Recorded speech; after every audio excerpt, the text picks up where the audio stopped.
Michel Mondet. Bonjour. Vous êtes président d'Akeance Consulting et on va parler des fonds d'investissement, un sujet important aujourd'hui. Il faut dire qu'ils ont particulièrement mauvaise presse. On les accuse d'être responsables de la crise de 2008 et d'avoir participé à la financiarisation à l'extrême de l'économie.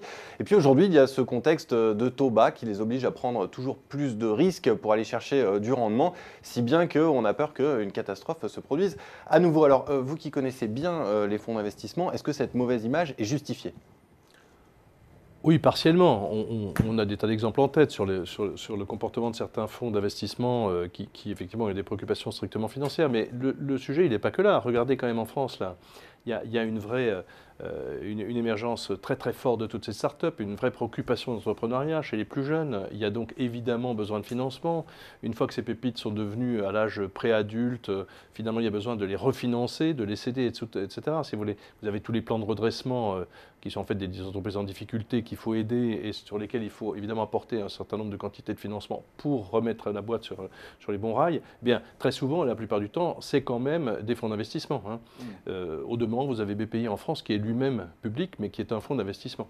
Donc, d'où vient ce financement? C'est quand même les fonds d'investissement, malgré, au fond, une certaine image un peu excessive. Mais alors, comment est-ce qu'on fait pour réconcilier ces exigences de financement et ces exigences de rentabilité? Autrement dit, comment est-ce qu'on sort de ce paradoxe? Thibault, il n'y a pas forcément un très gros paradoxe.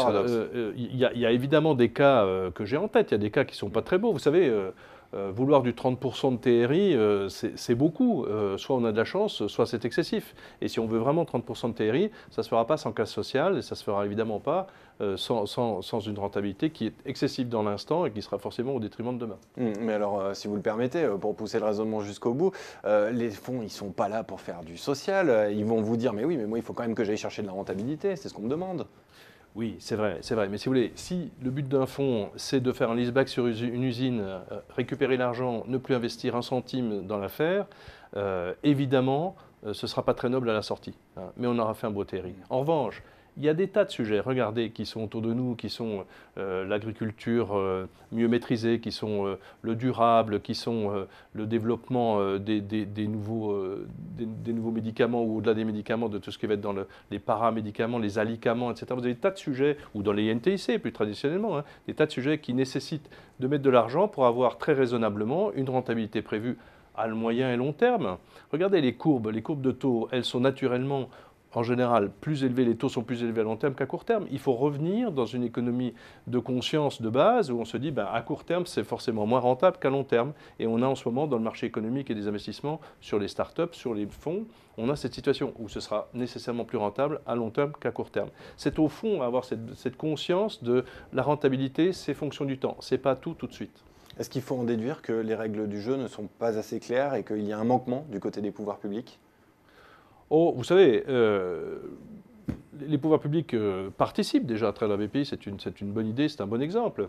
Mais les pouvoirs publics à travers le réglementaire, je ne suis pas sûr que ce soit la bonne solution. Depuis 2008, si vous voulez, on a une inflation de réglementaire dans le monde financier en général qui est très forte. Est-ce que c'est la bonne solution? Peut-être, on verra à terme. J'en suis pas convaincu. Ce que je pense plutôt, c'est que le réglementaire est venu pour pallier le manque de conscience de certains comportements financiers, et notamment de fonds, mais il est en même temps la cause de ces comportements-là. C'est-à-dire que, dit simplement, le réglementaire, il crée la bonne conscience. Vous êtes dans le règlement, vous avez donc raison. Mais la bonne conscience, ça tue la conscience. Et au fonds d'investissement, comme à d'autres acteurs financiers, je pense qu'il est nécessaire de retrouver la conscience tout court. La bonne conscience n'est pas la conscience. Merci beaucoup Michel Mondet. Et cette inflation réglementaire, on va en reparler très bientôt. Merci encore. Merci à vous.